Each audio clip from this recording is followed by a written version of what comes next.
right. I think I fixed it. What was your problem? So what I tried to do is I use OBS, and then I tried to, God, I'm being this awful. Feedback. What is this? All right. I was using OBS, and I wanted to, like, not use StreamYard, if you know what I mean. Yeah.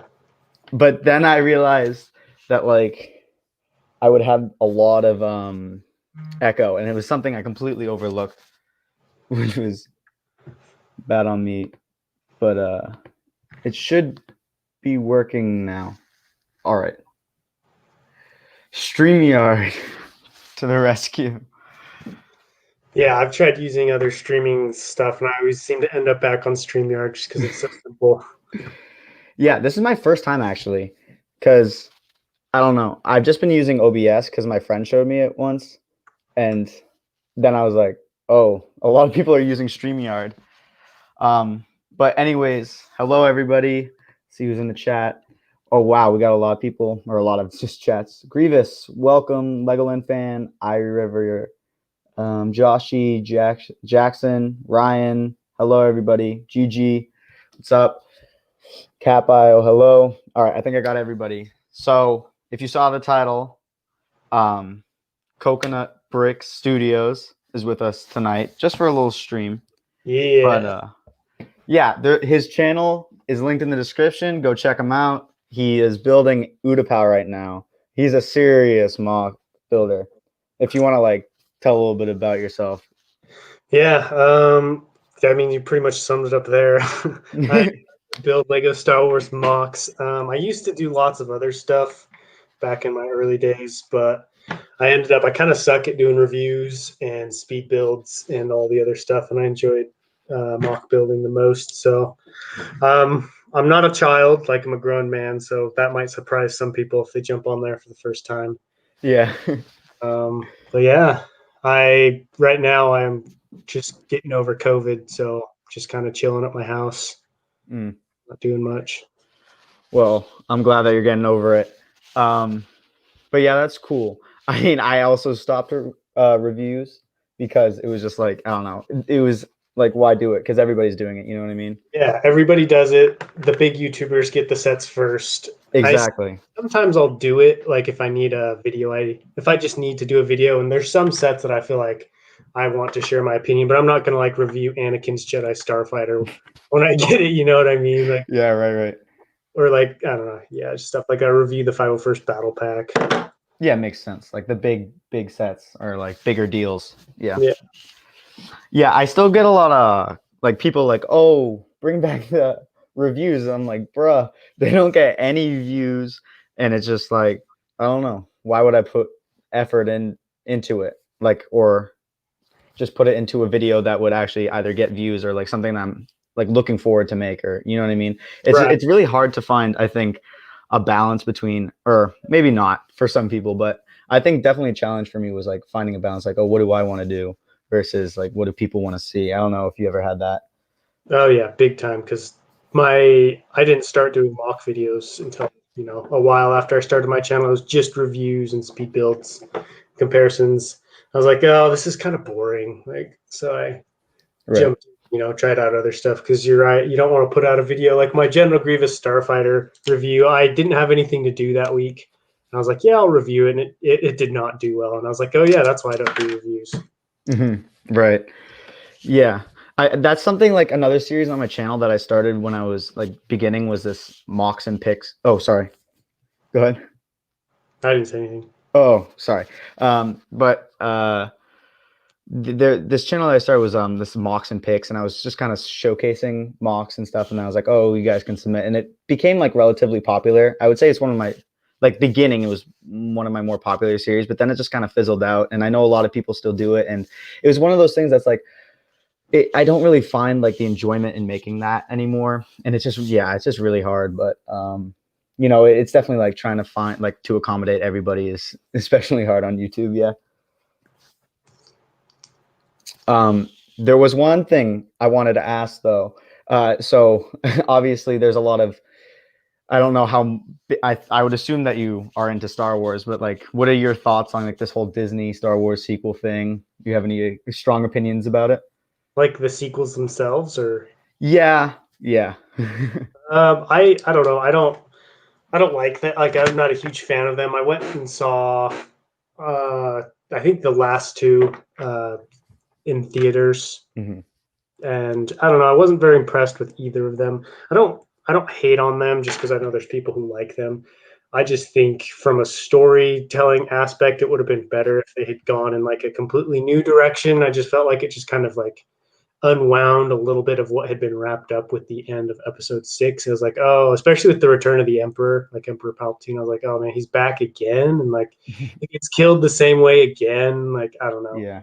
It was just, it seemed like there was a whole lot of fan service, which I'm a big, I like fan service. I think that's cool, but I also think if like you're relying on your fan service to make your movies do well, then you know they're not going to do very well from like a storytelling aspect or just like a continuity aspect and stuff like that. So I've seen them all once. I think I might have seen Force Awakens a couple times, but I probably won't watch them again.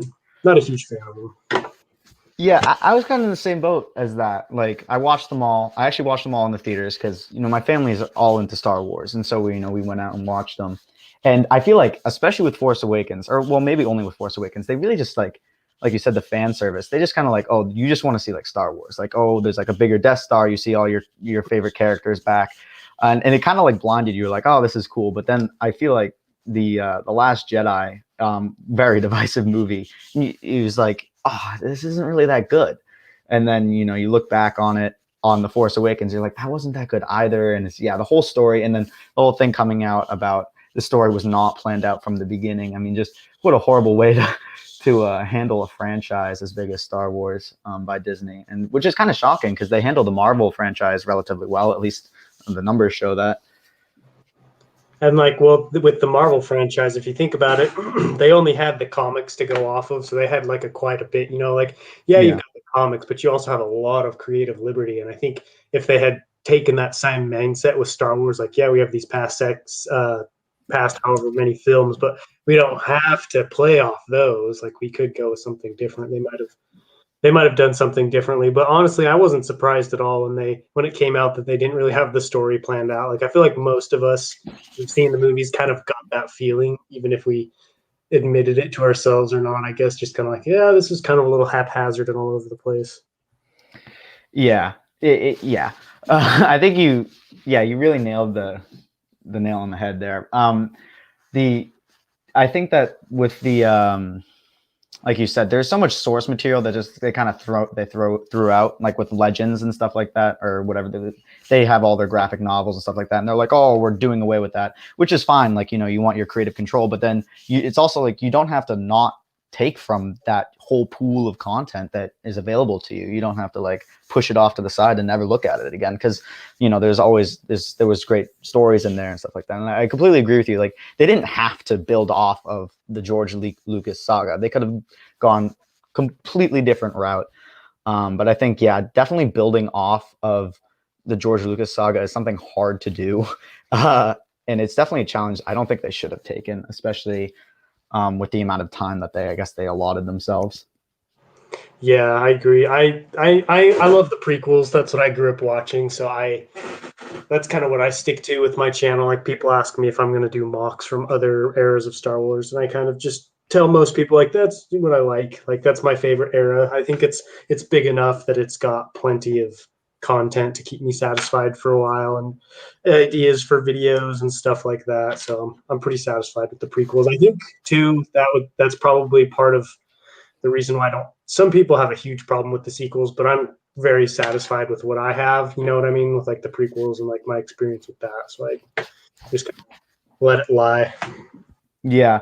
I mean, I remember that. I think this was definitely like I think this was definitely my parents that were kind of like, oh, you know, the prequels aren't as good, because it was before the sequels came out. And so I always had like this mindset, like the prequels aren't as good, but with the sequels, completely like changes perspective. Like, the prequels weren't as good as the original trilogy writing wise, but my God, story-wise, they're 10 times better.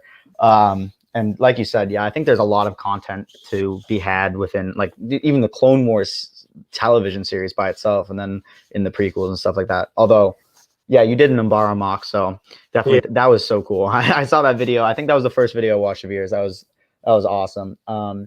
But yeah, maybe tell a little bit, tell everybody, like, I'm not a big mock builder. I tried one mock, like a Scarif mock, and it turned out absolutely horribly. So, like, I guess tell people, like, how you kind of really got into it. If it was like right away, you knew that, like, you right away you were really good at it, or did it take a while for you to, like, get to the level you're at right now? I mean, when I first started doing stuff, I had no intentions of doing mocks just because I had just got back into collecting. So I'm 24 and I started my channel like a year and a half ago, and I just barely gotten back into Lego. Like I'd taken like, 8-year break. And so my mock building wasn't really a thing back then. I didn't really build or play with Legos. And so I was like, oh, there's no way like my mocks would be good enough to get on YouTube. Like the people just laugh at me. So I just did reviews, and then it kind of ate at me for a while that I wasn't doing mocks, like, because I used to love doing that kind of stuff as a kid. You watch Star Wars, Attack of the Clones, then you build your little ATTEs, your little gunships and stuff like that. And so it kind of reminded me a lot of just like stuff I'd done as a child, seeing what other people were doing. I was like, all right, like I'll give it a little try. And so I started doing one little mock a month. So 32 by 32 gray base plate, right? I'd throw something together. Every month I would display that, showcase that, and those started to turn out to be my best videos. Like they were out doing my reviews. And so then after that, I did a second video every month where it was like behind the scenes of the mock I built. So I'd release that mock, and then the next week would be like, so it'd be like a mini building series all crammed into one video. And then those got really popular, and the mock slowly started to get bigger and bigger. And then it got to the point where I just decided, like, I want to do big mocks. Like, I kind of want to separate my channel and kind of go in a different direction from what I was doing. And so I decided to do my first, like, giant mock, which was Naboo. That one I started, I think it was like a year ago. And that was kind of like my first super large mock. And that was kind of like a test run for me to see, like, okay, is this something I want to do? Like, do I want to be like a Solid Brick Studios or a Rich Boy J? Like, can I pull off the giant mock? And I built Naboo, and it did really well. And I was like, okay, like, all right, we're going to do this. And so from then on, each mock has gotten consecutively bigger, trying to find out, like, all right, what's my limit? How big can I go? How much money can I spend? And stuff like that. So Utapau right now is by far going to be the biggest one so far.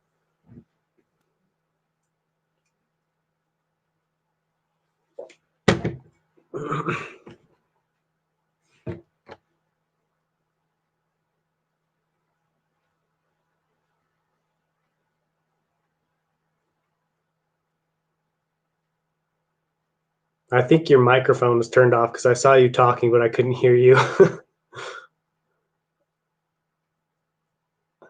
I'm not very good at reading lips either, so I don't know what you said.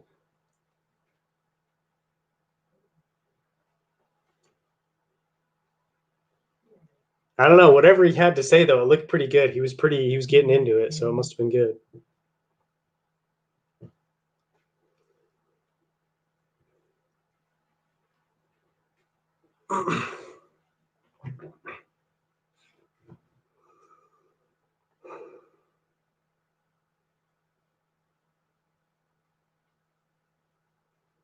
Oh no, look at him. He's so stressed.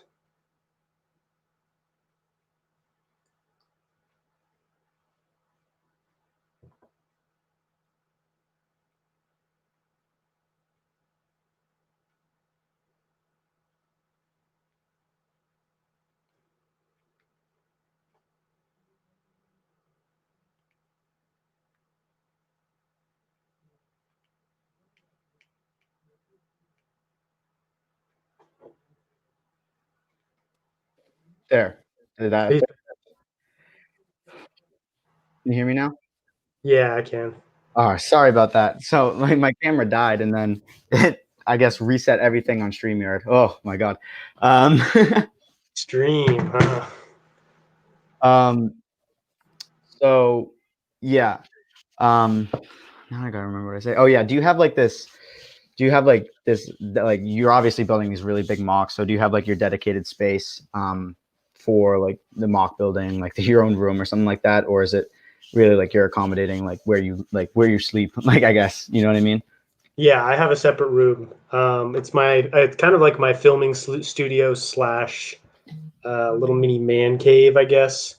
So I have a big table in the center where Utapau is, and then on one side I have all my sets displayed, and then on the other side I have kind of my parts, minifigures, and like I have another table that I can work on. And so during during my mock season, kind of what I call it when I'm building a large mock, that takes precedence. So I kind of film wherever. But when I'm not building a mock, I kind of have a more permanent film set up. I have got like tripods, lights, and stuff like that. But kind of when it's in its current phase, the mock takes up most of the middle, and so I kind of just have to wiggle around it and kind of accommodate the mock. Yeah, it makes sense. I mean, that's cool. I definitely like having your own space. That's really nice. Just trying to. So, do you have any? So, are you planning? Like, do you have any future mocks? Because I know Solid Brick Studios. He's like, he plans like 3 mocks into the future. Do you do that, or do you like kind of just go by like what you're feeling like? No, I mean, I do a little bit of. So, I'll start a mock and really dive into that mock just because when it comes to large scale building, especially with this latest Utapau mock, there's so many challenges that I have to figure out. Like, all right, how am I going to make these platforms stand up by themselves? How am I going to build this back part? How am I going to do all kinds of random crap? And so that's kind of what my mindset is. And then you get to a certain point in a mock when you've figured out most of it that you start, I don't want to say getting bored with it, but I start thinking like, all right, what's my next project? So I actually started planning Utapau halfway through Umbara back when I was doing Umbara. So I kind of gotten to a point where I don't want to say I was done with Umbara, but I was kind of antsy to move on and get my next project figured out. So I'd say I'd make it about halfway through a mock just because it's kind of hard for me to decide what I want to do. There's so many factors into going and building a big mock because it's obviously a big time and money investment. But more than that, as a person who's trying to grow his YouTube channel, I want to make something that's going to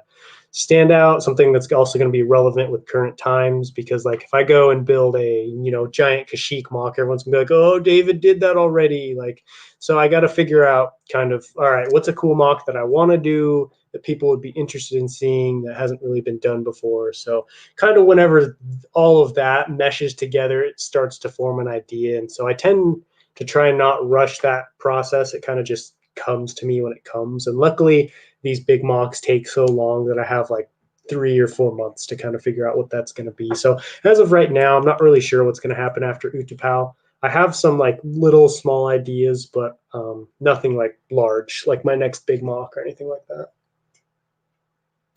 Yeah, that's cool. I feel like like big scale mocks like that. Yeah, I would assume takes a lot of time and effort.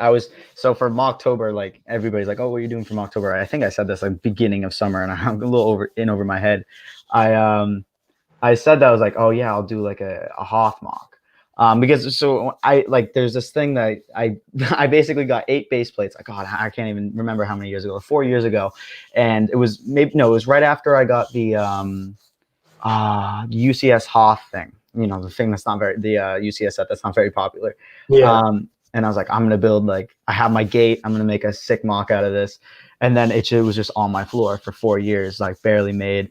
And I'm like, all right, I really need to like go in and, try it.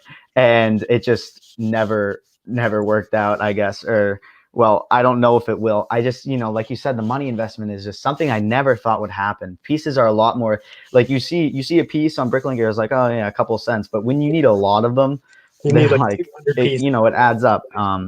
But yeah, mock building is always something that like it has interested me, or like, I feel like every Lego builder has like thought that, like, whether that be, oh, I want to make my own Lego set, so let me try doing that, or I want to make a scene, which I'm sure everybody has tried to do. But it's like, it's definitely really awesome when like, someone like you who has the techniques and stuff like that can do it. And I think for you especially, you like let me just fanboy on you for a little bit. It's just, for me, I just find your content so much more engaging than a lot of others. Like when you go on, I feel like, your streams, you're really part of the process the entire time for like your Utapau thing. I mean, obviously I haven't been like on your channel for a long time. I'm not going to try and say that I was, but it's cool to like, you're building the live stream. You're like there with the live stream. Maybe you missed a couple of like half an hour or something like that. And then you get to see the recap. So yeah, I just think your content's super cool. Again, for those of you who are in the chat, link, his channel is down below. Go check him out, guys, please. No, thanks. I appreciate it. As far as that goes, like my one of my biggest goals with starting my channel was to be very interactive and to have like a great community, because I don't want to throw hate on any of these big YouTubers, but you go on their video and you comment, and you're probably not going to hear anything from them. You're not going to, which isn't a bad thing. I totally get they get hundreds of comments and stuff, but I wanted to make sure people, if they left a comment on my channel, regardless of how big I was, they'd get a meaningful response, and they would feel like, oh yeah, I want to come back. I want to watch his video again. I want to, interact with him again in the future, because I just think that's such a cool thing to have, because I don't really have any friends who build Lego or who are into Star Wars, really. So this is kind of my place where I go to interact and do all of that. And so I try to make sure my channels, my streams, my videos are like a great place to make people want to engage, interact, and make sure I've attracted the right kind of people. You know what I mean? I want to make sure people see like, all right, people who want to be here are here. Like, it's not a den of trolls. People aren't, messing around with each other, being mean to each other. It's a good environment, I guess, is what I'm trying to create. Yeah, I think you definitely have done that, honestly. So sorry about all the background noise. You know how it is. Yeah. But yeah, it's definitely very commendable. Again, like you said, the tight-knit community, especially what I saw in your streams, I feel like everybody knows each other, everybody. And that's just something that, it's like a novelty of small channels. Like you say, you go onto, you're not throwing shade, but it's just like a fact. You go onto these big YouTubers, there's 1,000 people in it, and you're just trying to get like, oh, hey, I like your content, man. And then it flies up, they never see it. Like, there's something that I've never really liked streams, because personally, like, my YouTube consumption has always been like really big YouTubers. And so I've never gone on to a stream because, like, okay, I'm just watching this like unedited footage basically. But like with the smaller streams, there's definitely some type of like novelty within that. Like being able to actually talk to somebody, talk to a YouTuber, like basically one-on-one. Maybe there's like 15 other people in the stream, but it's definitely something that, is overlooked, I guess, when it comes into like, look, oh yeah, these big YouTubers, they're super successful, I want to watch them, versus like these small YouTubers. But personally, like, I've been like, after like, I never really experienced it, and then I went on to one of your things. I was like, wow, I like, it's cool that he's reading my comments and stuff like that. And so, I try to actively seek out people who like smaller channels that are, trying to get their feet off the ground and are streaming. And it's just, I feel like there's like you said, a much stronger community aspect in the smaller channels. And like, obviously we're all striving for, like big sub count. We all want monetization, stuff like that. We all want success on YouTube, but like, you have to sometimes think like, at what cost? Yeah. Yeah, it's funny you said that, because I'm trying to remember who I was talking to about it, but we were talking, it might have been the Brick Whiz, I can't remember, but like just the whole paradox of like, the bigger your channel gets, the harder it is for you to like interact with people, because he tries to keep his streams pretty interactive, but like, if he knows you, he'll read your chats, but really, like, if he doesn't really know you, your chats kind of get swept under the rug, just because there's so many people going by. And that's something I've thought about a lot. Like, oh man, the bigger I get, the harder it's going to be, because it got to a point where I have my wife, Mrs. Coconut, she'll come in and read the chat for me, just because it's too fast. I can't keep up with it anymore. That used to not be a problem I had, which it was a good problem, but it also made me think like, oh man, it's going to get to a point where I have to stop replying to every comment on my video. I can't go heart all the comments and stuff like that. But obviously, I'm still a ways away from that. Don't have to worry about that too much now. Yeah, definitely. I think that, yeah, just enjoying like now stuff like having that tight knit community aspect. I mean, I have a Discord. I don't know if you have a Discord, but that's also something that, I've seen people like tell me, not come up to me. People like say in Discord, like, oh, like it's not big. There's like 70 people in it. and they're like, oh my god, this is so much like more organized, so much better run. They're like, they always say like, all these big Discord servers, it's like anarchy, like it's complete chaos because there are so many people. How can you control like 1,000 people in a Discord server? So yeah, I definitely agree with that. And Brickwiz is somebody that I haven't really watched that much, but he's like, I like finding people like him. He's like super down to earth guy. It's always like nice to find those types of people on YouTube. Yeah, he's pretty chill. He stopped by one of my streams and we talked for a while, and he's pretty cool because sometimes I don't watch a whole lot of his content, but when you get to kind of like him, and I've seen Ryan from M&R Productions on another one of my friends' streams, so I've interacted with him on those. It's interesting seeing those big YouTubers when they're not filming a video. I don't want to say they're very different people, but I don't know, because you kind of get the most, I feel like, at least for me, you get the most like crazy or like outgoing version of you on your videos. You know what I mean? Like nobody wants to turn on the video and you're like, hey, what's up? Welcome back to another video. And so it's weird to like, it's not weird, but it's kind of cool to talk with them and see like, oh yeah, they're pretty chill, like off camera. Like they're not super crazy. Yeah. It's funny you say that because I would have never thought about that with M&R. He's like, I guess he's kind of known for being like honest and like controversial. I guess that kind of comes with being honest at some points. But yeah, it's definitely, I mean, I haven't like Corey, M&R's cousin. He like, I think he comes into my streams every so often. It's like, whoa, you hold these people like they're untouchable, and then they're in your stream and they're like, like, whoa, like they're just like me. You know what I mean? It's like a funny complex when it comes to that. So some questions from the chat. So one here says, how many mocks did you make from Yeti Mite? So I've made 3 giant mocks. I built Naboo, Umbara, and I'm working on Utapau. But like as far as just mocks, I don't even know, like 50, 75, I don't know, a lot. I build a lot of mocks. I've had my channel for 1.5 years, so I've had a decent amount of uploads of mocks, and I've uploaded mocks I have built mocks that I haven't uploaded. So that's a good question. I don't really have a solid count for them. Sorry. Well, yeah, I know that makes sense. After like building so many, it's hard to keep track. So this one, I guess, is kind of open-ended, but like, so does Coconut have any rare things? Whether that be like, I don't know, collectible items, something like that. Any rare things? I have a rare blood disorder. I know, just kidding. I've got some decently rare minifigures. I've got half of the Delta Squad. I've got I'm not Rex. I've got Sev and Boss. They're pretty rare. I've got Commander Rex Phase 2 and Phase 1. I've got that old school Kashyyyk Trooper, the one that came with that old turbo tank. But I'd say probably the rarest thing in my collection is the Christmas X-Wing, the gift that was for Lego employees that was given to them. I think it was last Christmas.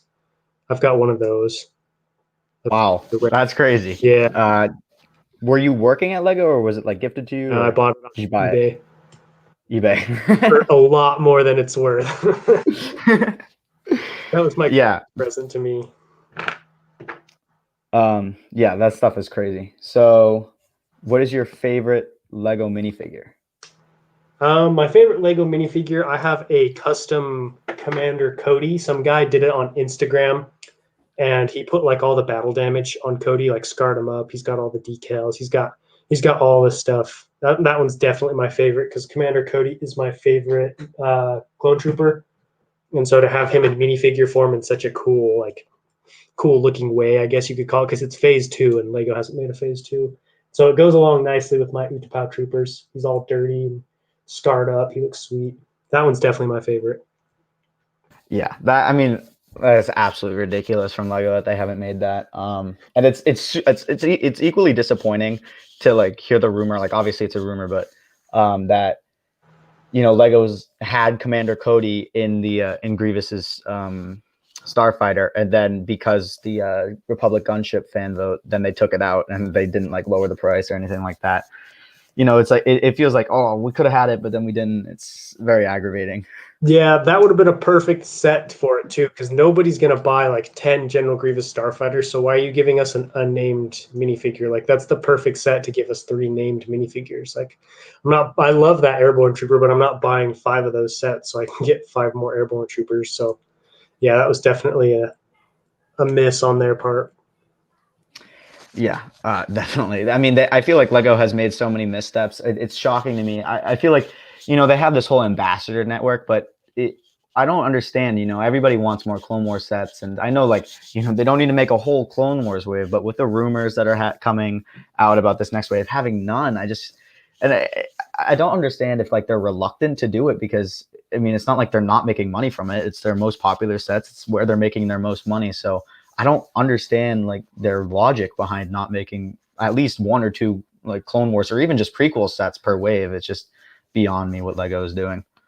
Yeah, it surprised me too. I heard the rumor, like I saw the list, and I was kind of like, whoa, didn't we get all this stuff already? Like this year and last year and the year before and every year? Like I can't remember a year we haven't gotten a Millennium Falcon of some kind.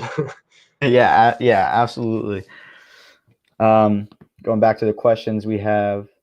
So I'll kind of amend this, but like, what is a mock that you like want to make but never have? Want to make but never have. There's a bunch. Like I've got a long list ahead of me. I would like to redo Utapau because I'm not doing the scene, like the iconic scene of Obi-Wan versus Grievous in that core ship. I would like to do that scene sometime. People asked me if I was going to build that this time around, but I told them no, just because I felt like I was not at the skill level to where I could build a giant Lego core ship and then stick it on the side of like a Lego cliff. I was like, that's a bit beyond even my skills. And so I was like, that's something I would fail at, and I wanted to make sure this was doable. And so that's definitely one I'd like to come back and redo is Utapau, but from that perspective with that giant core ship. You could get that iconic scene, you know, get all those clone troopers on like the bungee cords coming down and stuff like that. So that's one. I'd love to do a Coruscant mock of some kind someday, as well as Teth. I don't know if you've seen the movie, The Clone Wars. Before the TV show came out, there was that animated movie with like the Rod of the Hutt. The movie itself was pretty terrible, but I want to recreate the scene with the ATTEs when they climb up that cliff wall on Teth, when they're trying to go secure Rod of the Huttlet. Like that's like the glimmer of hope from that terrible movie. It's like that scene, and then the Battle of Christophsis was pretty cool, I guess. But those are probably some of the main mocks that I would like to do at some point. Yeah, I feel like that's a pretty epic list that you got ahead of you there. This is one I always get, or actually we'll do this one. I skipped it. So what themes do you like, if you do, other than Star Wars, like Lego themes? I'm a big fan of Lord of the Rings, like most people. I kind of, mainstream in that aspect. I love Lord of the Rings, Lego. Other than that, I collected a lot of Bionicle as a kid. I had tons of Bionicle just because Bionicle is cheaper than Star Wars because it wasn't really a licensed theme. And so I enjoy Bionicle. I know they discontinued it a while ago, but I still really like that theme. That's about it. I'm not a big fan of City. Like I was as a kid. Like I think some of their modular builds are pretty cool, but a lot of their stuff is just way too childish for me. And so I'm not really drawn to most of Lego's lines these days. Yeah, definitely. Because I feel like Star Wars and like all like those licensed brands, they have some adult pull. I mean, Star Wars and Lord of the Rings and Harry Potter. Although for me, Harry Potter not as much, but like they definitely have that very strong like adult audience and stuff like that. So it makes sense that you'd be drawn to those more. So this is the one I get a lot, and I never have a good answer for. So what's your least favorite Lego set? Least favorite that I own, or just like in my opinion the worst Lego set to ever come into existence? I feel like for me it's harder to do like the worst Lego set that's ever come out. So I guess the least favorite in your collection. So this one actually isn't in my collection anymore because I sold it because I couldn't stand it. I had to get out of my sight. It's the 2015 MTTE. It's a load of hot garbage. I don't remember if it's 2014, 2015, either one of those years. So it's super small, and I built the set and I like picked it up and I could see through the set out on the other side. And I was like, oh man, I'm missing pieces. And I was like, no, this is the end. Like it's all the way built. And so it's got all these like little panels that you clip on. And so it's got like this rough Technic frame. And so there's gaps everywhere. And it was super small too. Like the minifigures were all right, but I don't know, like the MTT is like, it's a multi-troop transport. Like you shouldn't be able to see the troops inside. Like there should be like a little bit of armor there at least. And especially because I have 2 of the 2008 MTTs, which are just, oh man, that's one of the best Lego Star Wars sets out there. I'm not a huge Separatist fan or anything, but just as far as a Lego set, that one's incredible. And so for them to follow that up with the 2015 MTT, just it hurt me. So that one's definitely the worst one I owned and will ever own, probably, unless I ever get like the first order heavy transport walker or whatever. That one everybody else always complains about. Yeah. I was kind of hoping, like, just kind of branching off that with the, like when you get like, I feel like Lego had shifted like from that original MTT, or maybe not the original. Yeah, I think the original to the smaller one. I feel like Lego did this thing where they just kind of focused more on detail, a lot more smaller pieces. I collect like Pirates Wave 1, so like 1989, 1990 sets, like on the side, and it's like less amount of pieces, but they're big pieces, and you get like a lot of like, it takes up a lot of space. So you feel like you're getting more of like what you're worth, or like what you pay for. And so I thought a little sliver of hope that I had was that this new wave was kind of like going back to that, like, oh, it's cheaper, but like, we're using less detail, more big pieces. It's not shaping up to be that way, but I feel like a lot of people's like favorite sets were during that time where Lego didn't focus more on like the details or the smaller things, and they really they pumped out these sets that were big, and it was mainly focused on being big. Yeah, because I mean, if you think about it, like a lot of us are smart enough, we can add those small little details if we want, but not all of us have a giant collection like mine where we can basically rebuild the MTTE because it's like almost naked. Because it was the same year that they released that little, it wasn't a microfighter, but it was the mini AAT, the tan one that came with Jar Jar Binks. And so it was like, it wasn't full size because it wasn't small. And it was almost like Lego was in this weird transition where they're like, not sure how big people want stuff. Like maybe we'll try going with smaller stuff and yeah, it was just an epic fail. So I'm glad they kind of went back to that with this newest AAT, but I'm not going to get into that because people hate me if I diss that AAT too much. You want to explain a little bit of that? So you like the new AAT or you don't? No, I don't. I think it's ridiculous.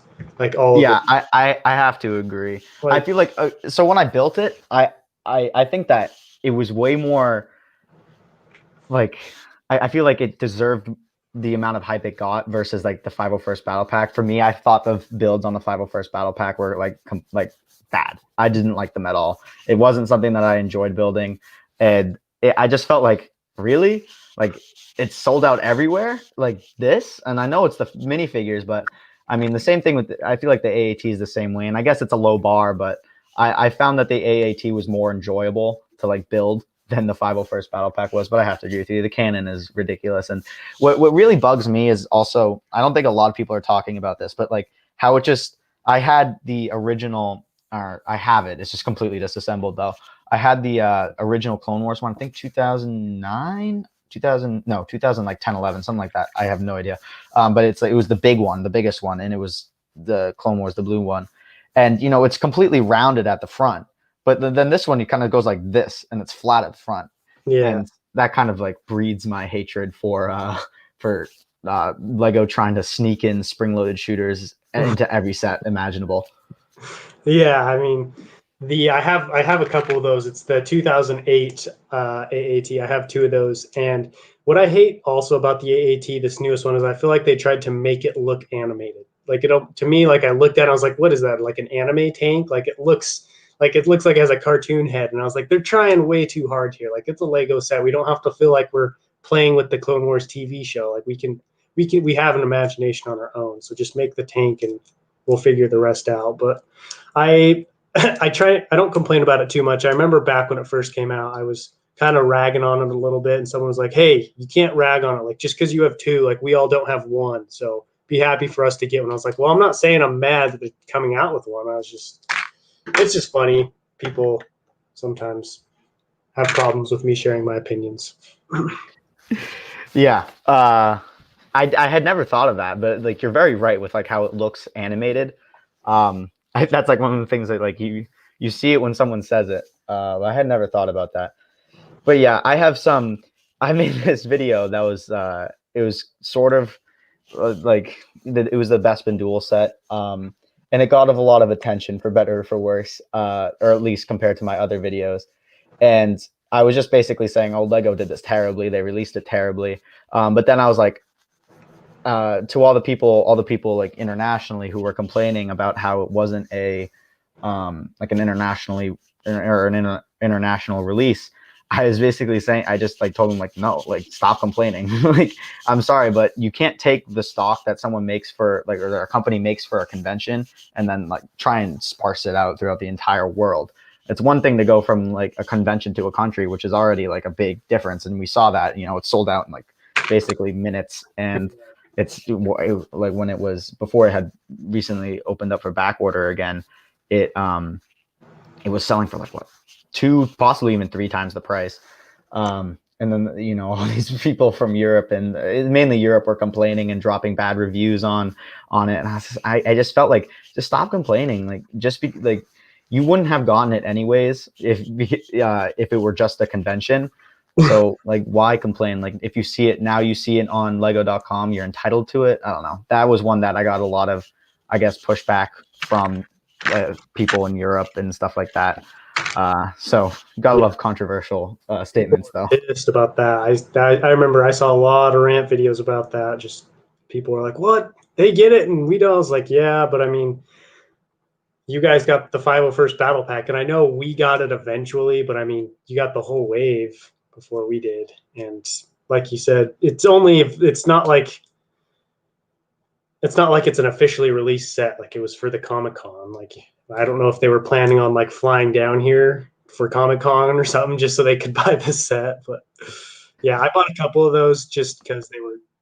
It's a good set to have. I feel like in your sealed collection, that's one that'll be worth a lot moving forward.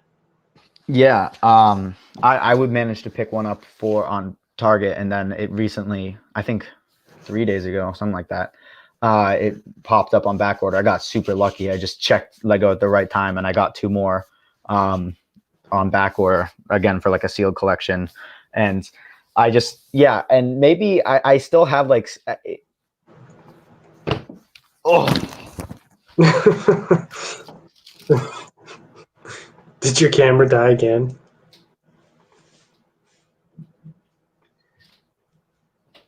Let's see. To answer your question, Grievous the Destroyer, I was very surprised they didn't put Clone Wars sets. Like, I know we talked about this a little bit earlier, but I was really surprised they didn't put Clone Wars sets in the wave. To be honest, like, I haven't been into Lego for a long time since my Dark Ages, but I have noticed the January wave, in my opinion, tends to be one of the weaker waves. Like, this last January wave was just trash. It was almost just like Lego's like, oh, we got to start the year with something, and we don't want to reveal all of our good stuff right away because there's like no Star Wars celebrations at the beginning of the year. So it's like from May the 4th onward, you get like good stuff. And so I wasn't terribly surprised. I didn't expect Lego to drop any like 501st Battle Pack level sets on us in January, but I did, expect maybe some smaller Clone Wars sets, maybe like another $30 to $40 set, maybe some Separatist stuff like a Corporate Alliance tank droid. But yeah, I guess we'll just have to make do with another X-Wing TIE fighter. Yeah, I was holding out hope for a Clone Trooper Battle Pack Phase 2 because those the ones that came in that Turbo Tank Microfighter, those are going for an insane amount of money. And that's another thing I don't understand about Lego. Like, they acquired Bricklink, they have like all the prices of the minifigs up. I feel like if you see something like a minifigure that is super popular, why wouldn't you make a battle pack of it to like, cash in?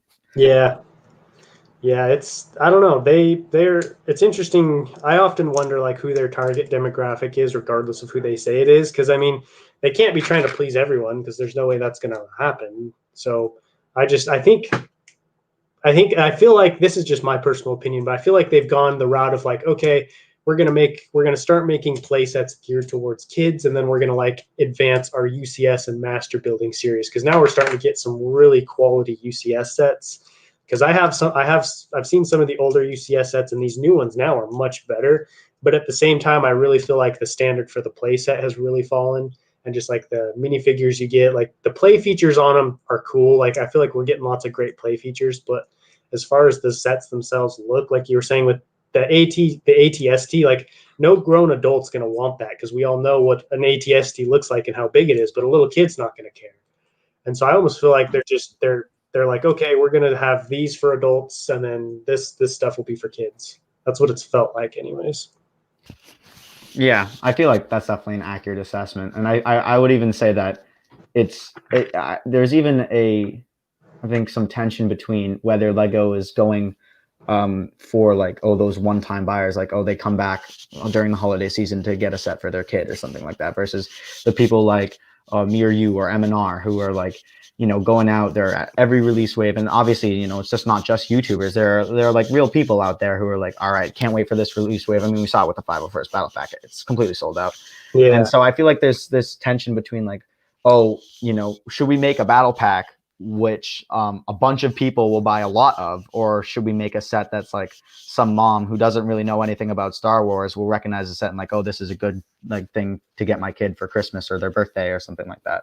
Yeah, I think that's why I think they're re-releasing the X-Wing and the TIE Fighter, because it's like a Star Wars fan who isn't necessarily a Lego fan is going to walk by the Lego aisle one day on their way to Walmart for milk and eggs, and they're like, oh, is that a new TIE Fighter? Like, oh, I don't have a TIE Fighter in my collection. Whereas, you know, the Lego fan like us is like, all right, we've got like 18 TIE Fighters. Can we see something else? But it's like, we already bought 18 TIE Fighters. They got our money, so it's just, you know, the safe bet of like, oh yeah, let's make the iconic ships, because, you know, even the casual observer might pick it up. Whereas if the casual observer walks by and sees a Corporate Alliance snail tank droid, they're like, ooh, what is that? It's gross.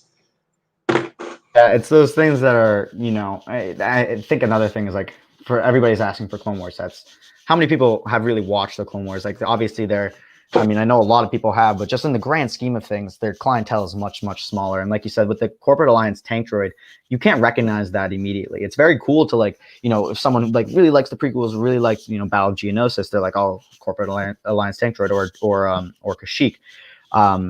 And they're like, oh, that's cool. But it's like, it doesn't get as much screen time. I think one thing, I think this was Rich Boy Jay said this in one of his one of the few streams I hopped in, which was very interesting, and it made me think about it, was there's a lot more of like a connection to the vehicles, I guess, from the audience to the vehicles in the original trilogy. You know, everybody will recognize an X-Wing, everybody will recognize a TIE Fighter, but you know, will everybody recognize like an LAAT or an AAT or an ATTE? Is it as iconic? And it really isn't. I found that very interesting. The ships, I find the ship designs in the prequels way cooler, but you know, it doesn't have that connection, and it's something that I've thought about, like, but why doesn't it? You know what I mean? Yeah. I mean, I think a lot of it has to do with generations and merchandising, because most of the Star Wars stuff you see that non-Star Wars fans, non-hardcore Star Wars fans wear, you see like Millennium Falcons, you see X-Wings, like this is all very vintage stuff. Whereas like, you know, if you're a Star Wars fan, but you're not a huge Star Wars fan, and you see ATTE on the shirt, you're like, I don't know if I want to wear that. But like, if it's a Millennium Falcon, you can kind of like be like, yeah, like I'm a Star Wars fan, and people will recognize me as one. Whereas, you know, it might take someone like me to wear an ATTE shirt because that's my favorite vehicle, because I'm like, oh yeah, my favorite vehicle. And so maybe, yeah, I don't know. It's a good question as to why some stuff does better in marketing than others. Yeah, and I definitely think it's a shame, and because you know, obviously a lot of people go into designing those vehicles, and I think those vehicles are super cool. But it just, you know, as you say, like the Millennium Falcon is such an iconic ship. I personally, I can't really think of a ship from the prequels that is like on the same level as that. You know, you're basically following the Millennium Falcon around all the time. You don't really see that in the prequels. I mean, and you know, the sequels did that. You know, whether that be for story or if there was a marketing team behind it, like, oh, look, you know, the original trilogy vehicles are a lot more iconic. Let's just base all of our vehicles off of them versus like, you know, doing what the prequels did, which is like basically like completely or start from scratch a little bit, but you know, like make it seem like there's some lineage. I mean, they like the X-Wing, the Resistance X-Wing, it's just instead of 4 engines, it's like 2 half engines. Or the Y-Wing or the A-Wing. I could never tell you what the A-Wing difference was, and then I looked it up and it's like, oh, it's a little bit longer and it doesn't have the slit at the front like the Rebel A-Wing. I'm like, oh, what? Yeah, right. It's same with the heavy walkers, the HTM6, whatever. It's got like a cannon on the top of it, and it's bigger. Looks Yeah, like a gorilla, I guess. I mean, I think that the it was like the it was on Crate, the ATM6. I think was that what you're talking about? Yeah. Yeah. I mean, I think that was that was like the most creative one out of all of them, in my opinion. Right. I thought it was cool to kind of like the front legs kind of seem like, you know, like it's like knuckle walking. I thought that was pretty cool. Probably the only highlight in all of The Last Jedi. But yeah, it just, I feel like there was definitely a lack of creativity, whether that be on purpose or, you know, they were smart. And I mean, you know, if you have a Millennium Falcon in another series, it's going to be a lot more iconic than trying to start something completely new. Right. So, okay. So I just got a question. I don't know if you have any opinions on this, but the Yoda's lightsaber, that promo that came with the Mos Eisley Cantina. Yeah. What do you think about it? So I think it's cool. I really don't like when Lego does stuff like this, just because I think it's a cool set and I would like to get it, but it's $100 on eBay. So I can spend $350 and buy the Cantina and get it, or I can spend $100 and get it. And so I almost think, I just wonder why Lego takes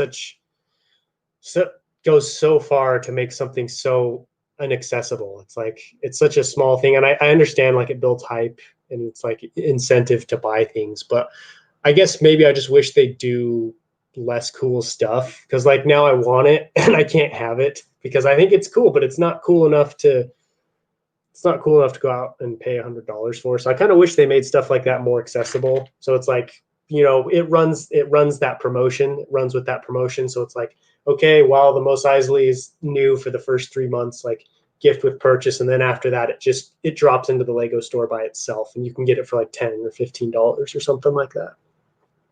Yeah, I completely agree with that. And I think what's worse is that, well, I got that set. I got the Mos Eisley Cantina set that night.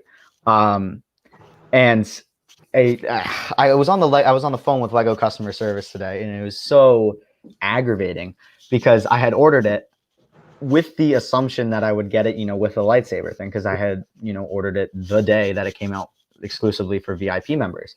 And it came in the mail on Monday, and there was no Yoda's lightsaber. I'm like, oh, was that like only an in-store thing? And so then I look it up today, and I put it off, and then I looked it up today. It's like, no, you're supposed to get it. And I called them, and I'm like, oh, so what's the deal? And they're like, oh, sorry, it was only while supplies last. Like, and it sold out in the first 30 minutes, and you bought it in the first hour. I'm like, are you kidding me? I just bought $350. I bought a $350 set, like not with the promise of getting this gift with purchase, but you didn't make enough to like at least like have it for the first day. Yeah, because that's what gets me. I'm like, how many did you make? 10? Like the first 10 people to buy it? Like, surely it would be that hard to pump out another 1,500 of those or something. Like the bricks are like less than a penny each. Right? Yeah. And I I was on the phone and she's like, oh, we're sorry about that. Like, we'll give you $20 in VIP points. I'm like, $20. I was so tempted to say like $20, like go on eBay and like see how much this thing is worth. Like if I wanted to get it now, it's like $20 is going to get me a sixth of the way there. That's like their Band-Aid for everything is like $20. When I bought the UCS Star Destroyer last year, I bought it early because I'm a VIP member and I built it, and it was missing an entire bag. So I called them up and I was like, hey, this is missing an entire bag. And they're like, well, so it's not officially released yet, so we can't send you replacement parts. And I was like, what? Are you kidding me? Like, you release it to VIP members, but like you don't have backup parts, or like what, you can't like open a box somewhere and take out bag 10 and mail it to me. And so like, yeah, sorry, it'll be a few weeks, but well, here's $20. And I was like, oh, thanks. Guess go tape that $20 to the bottom of my Star Destroyer to cover up the giant hole in it. Like, I don't. That is so brutal. Yeah. Oh my God. Yeah. I was like, are you like, it's a whole bag. I'm not like missing a wedge plate. I'm missing a whole bag. Yeah, I thought you were about to say like, oh, I was missing a piece because I bought it. Well, my parents bought it for me on my birthday, and it was missing like a plate, and I went up and grabbed like one out of my collection. I thought like you'd have the same thing, but a whole bag. I feel like that's inexcusable. I mean, I don't know how many bags were in that. There were like 13. They better divide 700 by 13, and that's how much money they give you. Yeah, right. Because it was the bag for the bottom panel, so the entire front bottom part was uncovered, and I had to do a review on it because I bought it early, and so I just had to explain, like I had to do like a little disclaimer halfway through the review, like, sorry, I know it's not finished, I'm just missing the pieces. Oh my God. You'd think like with a company, I don't know, they sell for the amount of money they're selling those bricks for, I feel like, they'd have at least decent customer service. Yeah, because that was one of those sets where the price per piece was a little questionable. Like, I know people say like, well, they're big pieces. I'm like, yeah, but it's also really expensive still. Yeah, for sure. I mean, yeah, I see it. It's over there, and I looked at it. For me, it's like, is it really worth $700? And I was like, that time, like that birthday, I was like, do I want this or do I want to like do the Millennium Falcon? And we did this thing. I did this thing with my parents, like, oh, we like split it 50-50 because it's an insane set. Yeah. And so I was like, some of my money was into it. So, there's a different incentive for you. And so I was like, all right, I guess we'll start with the cheaper one. But like now I'm like, I don't know if you have the UCS Millennium Falcon, but now I'm like, I don't know if the Millennium Falcon is worth $800 at this point. Yeah, especially the start. Yeah, those big ones. That's probably my last big UCS set like that I'm gonna buy, because I bought it, built it, and I was like, this is sweet. But ever since then, like, I forget I own it. I'm like, oh yeah, that. Like, I'll go like set some other sets on top of it or something. It's like covered, just because it gets to a point where it's like you're paying a lot of money for nothing. Because like, maybe if I ever get like a big house and my wife lets me display it on like the coffee room table in the living room, which probably won't happen. But other than that, it's like, I just buried $800 because I'm not going to sell that, because it would be such a pain to take apart and then verify that all the stuff's there and then sell it. So I think, I don't know, big sets like that, it's a risky purchase. Yeah, definitely. I think that Lego needs to, I mean, obviously they're not doing it like crazy.